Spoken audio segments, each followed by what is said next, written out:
Каждый год в преддверии Дня сотрудника органов внутренних дел МВД России проводят конкурс детского рисунка «Мои родители работают в полиции». Первый этап региональный. Ребята должны были показать, насколько хорошо они знакомы с профессией своих мам и пап. В Чувашии решили провести еще и конкурс видео поздравлений «Доброе слово полицейскому». Лучшие работы покажут завтра перед праздничным концертом в Театре оперы и балета. На суд жюри было представлено почти 30 рисунков со всей республики. Юные художники, самому младшему всего 4 года, изображали задержание преступников или будни своих родителей, служащих в МВД. Папа в командировке. Работа Дарьи Николаевой, ученица Маргаушской средней школы, заняла 3-е место.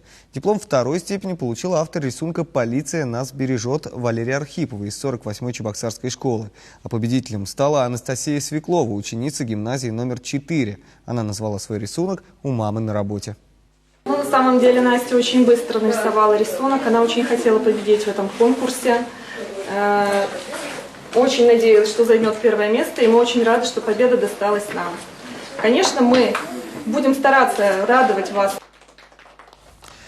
Работы победителей будут участвовать в финальном этапе всероссийского конкурса. Кроме рисунков, жюри предстояло оценить видеоработы, присланные на конкурс «Доброе слово полицейскому». И каждый ролик оказался по-своему интересным. За оригинальную подачу 1-е место присудили самому юному участнику Матвею Лебедеву. Награждали победителей члены общественного совета при МВД. Вот совершенно разных детей, и сравнивать было достаточно тяжело. Мы даже немножко поспорили, но мы подвели итоги.